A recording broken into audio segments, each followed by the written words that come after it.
Bismillahirrahmanirrahim.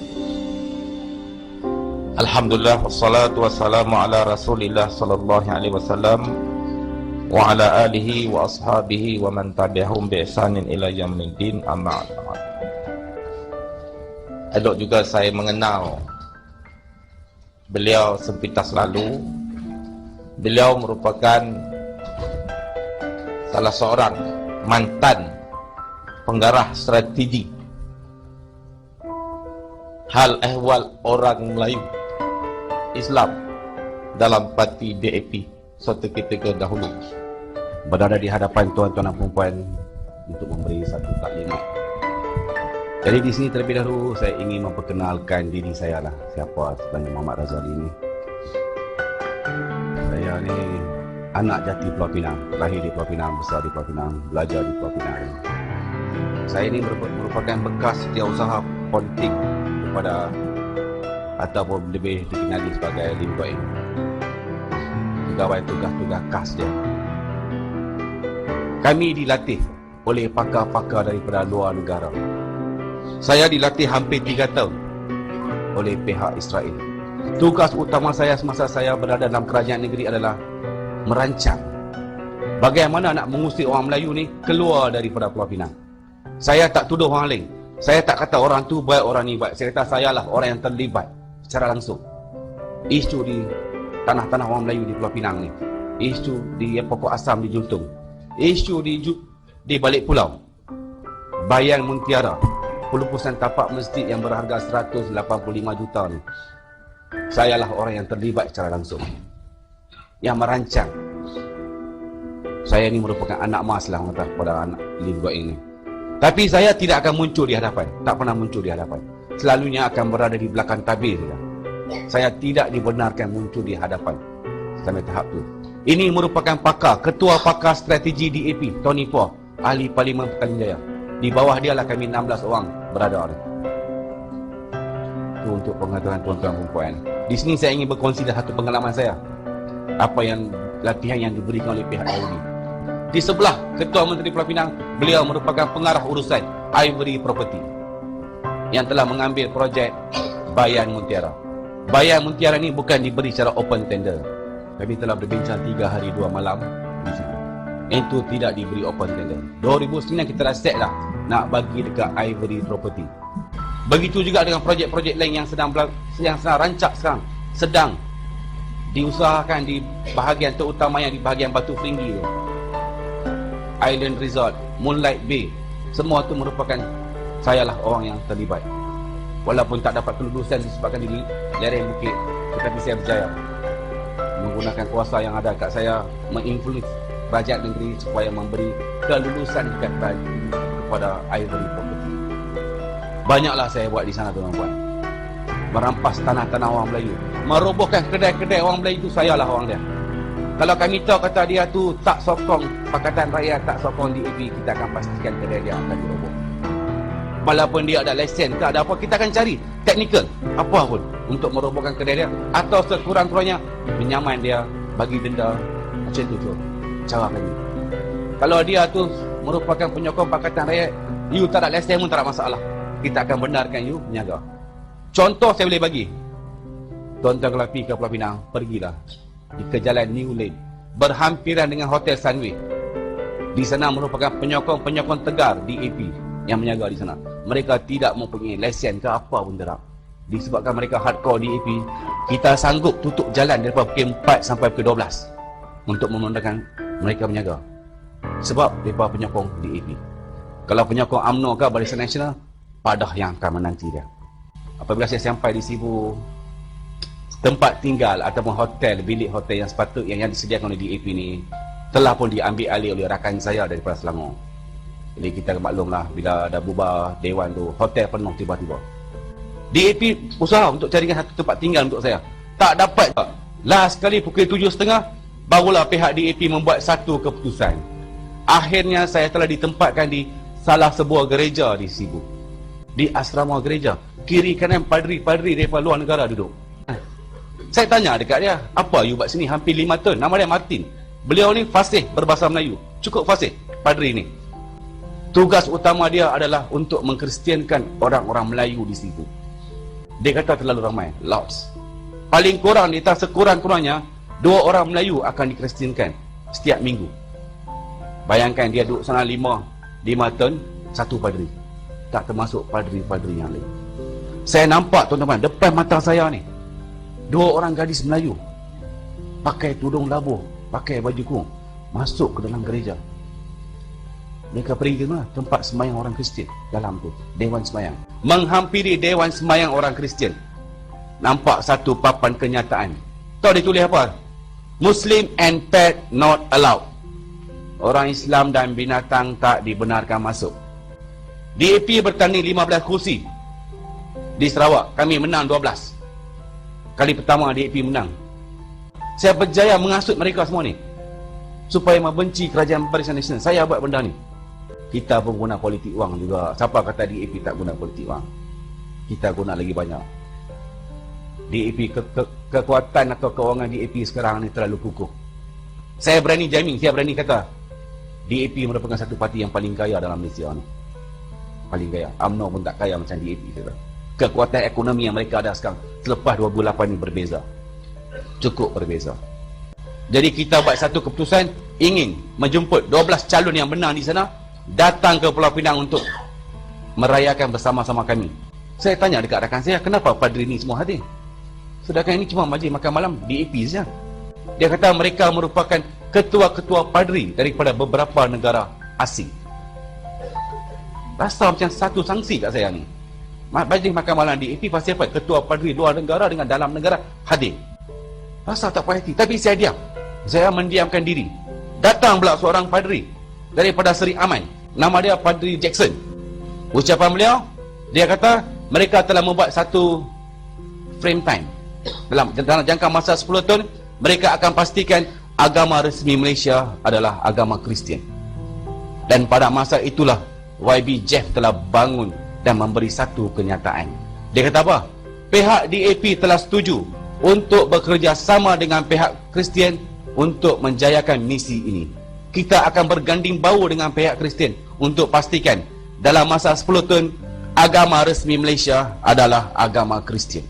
Ini tuan-tuan, saya ingin memberitahu apakah rancangan DAP sekarang kalau dapat Taman Putrajaya ni. Banyak rancangan. Saya ni bersekongkol dengan mereka. Okey? Saya bersekongkol dengan mereka. Banyak rancangan yang dibuat oleh pihak DAP. Seperti yang saya katakan tadi, saya tak tuduh orang lain. Saya lah orang yang terlibat secara langsung. G17 inilah yang menggerakkan semua jentera-jentera DAP secara dalaman. Tapi benda yang pertama ni saya tahu 5 Mei. Yang pertama ni saya tak terlibat. 5 Mei baru saya sedap mereka ingin menjadikan agama resmi Malaysia adalah agama Kristian. Dalam masa 10 tahun. Untuk pengetahuan tuan-tuan dan puan-puan, hampir 90% kepimpinan DAP adalah beragama Kristian. Kami ingin menjadikan Malaysia sebagai sebuah republik macam Singapura. Sebab itulah kami cukup rapat dengan kerajaan Singapura ni. Cukup rapat. Yang di Pertuan Negeri di kalangan orang Cina saja kita mau. Sistem raja berperlembagaan. Ni mungkin ramai orang duk cerita benda ni. Kita akan hapuskan. Lim Kit Siang biasa kata dalam satu mesyuarat, raja-raja yang ada di Malaysia ini adalah daripada keturunan lanun, perompak dan pencuri. Semasa pertabalan Duli Yang Maha Mulia Seri Paduka Baginda Yang di-Pertuan Agong, tengok bagaimanakah mereka menghina mencaci raja. Kerana apa? Mereka yakin kalau dapat Tawan Putrajaya, itulah pertabalan agung yang terakhir di bumi Malaysia ni. Lepas ni tak ada dah. Kita akan lantik presiden. Kita akan turunkan 9 raja. Tengok sejarah Singapura. Yang pertama yang dipegang Melayu. Lepas tu semua Cina, India, Cina, India, Cina, India. Ya. Azan kita tidak akan benarkan. You nak azan dalam masjid atau dalam surau? Bukan di luar. Ini mengganggu hak asasi agama dan bangsa lain. Sekarang di Pulau Pinang, arahan kerajaan supaya azan diperlahankan. Matlamat DAP ada supaya azan diharamkan. Pertandingan tilawah membaca Al-Quran sekarang baru yang habis peringkat kebangsaan yang depan peringkat antarabangsa, kita akan haramkan. Ini tidak adil. Tidak adil untuk agama lain. Badan-badan NGO yang berteraskan perjuangan orang Melayu, dia paling benci Pekida dengan Perkasa. Kita akan haramkan kedua-dua pertubuhan ini. Kita akan labelkan kedua-dua pertubuhan ini sebagai pertubuhan pengganas. Perkahwinan campuran akan digalakkan di bumi Malaysia ni. Cina boleh kahwin dengan Melayu, tak payah tukar agama, tak apa. Semua agama sama kita akan buat. Macam apa yang sedang berlaku di Indonesia dan di Singapura. Boleh kahwin, bebas. Dan setiap pasangan yang sanggup berkahwin campuran akan diberi wang sagu hati sebanyak RM5,000 kita akan bagi. Dan ada lagi satu, tuan-tuan puan. Kalau kita dapat anak, walaupun mak dia Islam, bapa dia Islam, anak tak semestinya Islam. Agama anak hanya akan ditentukan selepas anak itu berumur 18 tahun. Bahasa Inggeris kita akan jadikan bahasa kebangsaan. Bahasa Malaysia cuma bahasa perantaraan saja. Bahasa Inggeris bahasa utama, bahasa kedua kita akan galakkan adalah bahasa Mandarin. Mata pelajaran agama Islam akan dimasukkan daripada sistem pendidikan Malaysia. You nak belajar agama, you belajar di surau, masjid atau di madrasah, bukan di sekolah. Di sekolah kita akan ajar akademik saja. Inilah pemimpin tertinggi Parti Komunis Melayu akan dibawa kembali ke Malaysia. Benda ni kita bincang dalam mesyuarat Pakatan Rakyat. Kita tanya dekat Anwar Ibrahim. Anwar kata, as long saya jadi PM, tak ada masalah. Kita akan bagi dia masuk. Benda ni DAP yang bawa usul ni. Ngah dengan Ngeh, mereka merupakan anak saudara kepada Jinping. Inilah agensi kerajaan pertama yang kita akan bubarkan. Selepas 2 minggu kami tawan Putrajaya, MARA. Bagi kami, MARA merupakan satu agensi perkauman sebab dia tolong orang Melayu. Syarikat-syarikat GLC selepas ini akan diterajui oleh orang-orang Cina atau orang-orang India. Di Selangor pun dah berlaku dah, di PKNS. Di Pulau Pinang pun dah berlaku dah, di PDC. Dah. Dia kata Malay is not capable. Tuan-tuan tahu tak? Salah satu mesyuarat Lim Kek Siang dengan Lim Kuan kata apa tahu? Bangsa yang paling bodoh dan paling malas dalam dunia ini adalah bangsa Melayu. Dia kata nilai seorang Melayu ni tak. Dia kata nilai, we can buy the Malay with $100 ni. Value each Malay, dia kata. Nilai seorang orang Melayu ni bernilai RM100 saja. Lagu Negaraku dengan bendera Malaysia telah pun diubah suai. Dan bendera Malaysia untuk pengetahuan tuan-tuan puan, di tengah-tengah tu bintang tak ada, bulan tak ada, benda lain yang ada. Warna pun telah ditukar. Regimen Askar Melayu merupakan satu regimen yang paling dibenci oleh DAP. Dia kata apa? Banyak orang Cina telah dibunuh pada tahun 69 di Pulau Pinang, di Ipoh dan juga di Kuala Lumpur oleh regimen ni lah. Dia akan tukar. Dia paling benci 3 benda ya. DAP paling benci 3 benda: Islam, Melayu dan Raja. Clear. 3 ni yang paling-paling dibenci oleh DAP. Pada bulan Januari tahun lalu, DAP telah menghantar 12 pakar dia pergi ke Beijing, China. Mereka berada di sana hampir 3 bulan untuk membuat kajian dan juga latihan bagaimana nak mengurangkan kaki tangan kerajaan. Sebab tu Tony Bua berani kata, kalau kita dapat tawan Putrajaya, kita akan kurangkan kaki tangan kerajaan. 2 hari perayaan orang Kristian, Good Friday dengan Easter Day, akan diumumkan cuti umum. Cuti ni cuti wajib, walaupun Kelantan ke, Terengganu ke, Kedah ke, kena ambil, bukan cuti pilihan. Tapi apakah hubungan istimewa Israel dengan DAP? Kalau tak istimewa, kami tidak akan dilatih hampir 3 tahun oleh pihak Israel. Di Singapura, kita akan jumpa 2 orang saja. Satu bekas pemimpin atau bekas Perdana Menteri Singapura, Lee Kuan Yew, dan lagi satu adalah wakil ataupun duta Israel di Singapura. Tuan-tuan tahu tak? Pihak Israel telah setuju memberi dana sebanyak 300 juta USD untuk PRU yang ke-13 ni. Semasa itulah tuan-tuan boleh melihat kempen pilihan raya yang paling ganas akan berlaku di bumi Malaysia ni. Kalau tuan-tuan tak percaya sekarang, tak apa. Bila berlaku masa itulah tuan-tuan akan mengingat saya apa yang saya kata ni. Kita pun nak tanya juga, pasal apa yang pihak Israel ni sanggup bagi duit sebanyak tu? Takkan saja-saja dia nak bagi ke? Mesti ada sebab. Sebabnya Lim Kok In telah berjanji, sekiranya Putrajaya kami tawan, kita akan serahkan Port Dickson sebagai base tentera Israel yang baru. Majlis Agama Islam akan dibubarkan dan akan digantikan dengan majlis di antara agama. Semua agama duduk dalam satu jabatan macam IFC. Kita gabungkan semua duduk dalam satu jabatan. Begitu juga wang zakat boleh digunakan oleh orang bukan Islam. Mahkamah Syariah, mahkamah yang berteraskan agama, tidak akan dipraktikan lagi di bumi Malaysia. Kita akan guna satu mahkamah sivil saja. Yang lain semua kita akan tolak. Kita tidak akan iktiraf. Dasar ekonomi baru. Lepas Lim Kok In ambil sumpah, inilah kenyataan pertama dia. Akan hapuskan dasar ekonomi baru. Selepas Pakatan Rakyat menang, dapat tawan Putrajaya, dua benda akan berlaku dalam masa 5 tahun. Yang pertama, memang betul kita akan lantik Anwar Ibrahim sebagai Perdana Menteri. Memang betul, 100% betul. Memang kita akan lantik Anwar Ibrahim. Tetapi Anwar Ibrahim hanya akan menjadi Perdana Menteri selama 2 tahun saja. 2 tahun saja. Selepas itu kita akan turunkan dia. Bagaimana kita nak turun seorang Perdana Menteri? Kita akan turunkan dia melalui isu moral dengan isu rasuah, pesalahgunaan kuasa yang bukti-bukti dia ada di tangan Karpal Singh. We know how to teach him. Saya tanya dekat Karpal dalam satu mesyuarat. Pada tahun 97, you yang kata dia ni kaki liwat. Dalam parlimen dia kata tu. Dia kata, tapi pasal apa sekarang kita duk backing dia. Saya tanya, sebab saya pun nak tahu juga. Pasal apa yang jadi macam ni? Dia kata memang betul. Anwar memang kaki liwat. Apa yang dikata is all true. But we need him. We need him. Dia sebagai orang tengah antara PAS dengan DAP. Ya, kita akan lantik dia sebagai Perdana Menteri. Lepas tu we know how to throw him out. Kita tahu kita nak buang dia macam mana. Kita akan gunakan kesilapan lampau dia. Masa itulah kita akan tunjuk dekat rakyat, mengatakan pemimpin Pakatan Rakyat sanggup menurunkan Perdana Menteri dia. Kita tunjuk ketulusan Pakatan Rakyat. Dan pada masa itulah kita akan lantik Lim Guan Eng sebagai Perdana Menteri Malaysia yang baru. Ingat tak baru-baru ni Karpal Singh kata dia nak orang bukan Islam jadi Perdana Menteri. Baru yang berlaku. DAP spin dulu benda ni, tengok reaksi macam mana. Memang perancangan DAP nak Lim Guan Eng sebagai Perdana Menteri Malaysia. Anwar 2 tahun. Selepas dia Lim Guan Eng jadi Perdana Menteri, lagi satu benda akan berlaku. Pada tahun yang ketiga ataupun pada tahun yang keempat ni, satu benda akan berlaku. Parti yang berteraskan agama kita akan bubarkan. Parti PAS.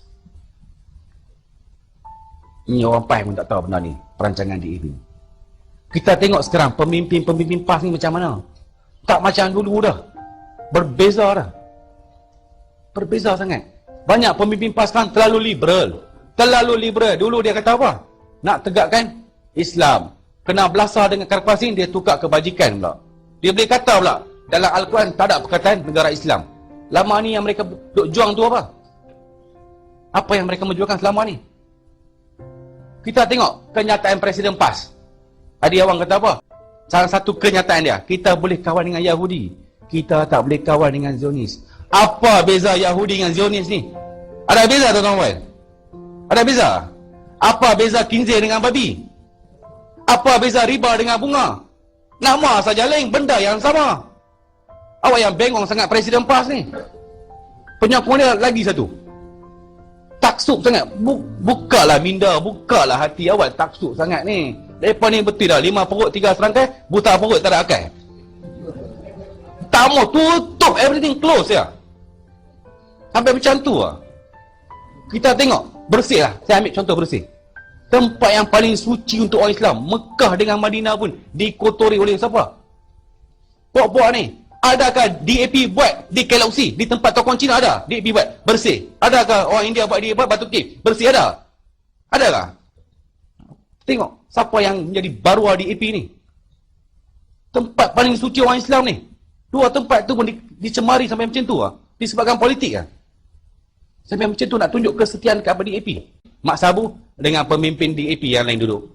Majlis bermula dengan ucapan pemimpin DAP. Lepas tu Guan Eng bagi ucapan. Last sekali Mak Sabu. Ucapan Mak Sabu biasalah. Dengan lawak jenaka dia, it's normal. Tetapi di tengah-tengah ucapan dia, satu kenyataan telah dikeluarkan oleh Mak Sabu. Walaupun saya masa tu berfahaman DAP, tak pernah terlintas dalam hati saya nak kata benda tu. Saya cukup terkejut. Saya tangkap seorang pemimpin PAS ni sanggup kata benda tu. Tahu dia kata apa? Saya lebih rela makan babi dengan Guan Eng daripada saya makan ayam dengan Najib. Saya lebih rela makan babi dengan Guan Eng daripada saya makan ayam dengan Najib. Dah kata macam tu. Penyokong dia yang duduk kat belakang tu takbir lagi. Lepas takbir juga untuk tu pun. Sampai tahap tu lah. Nak tunjuk kata pass for all.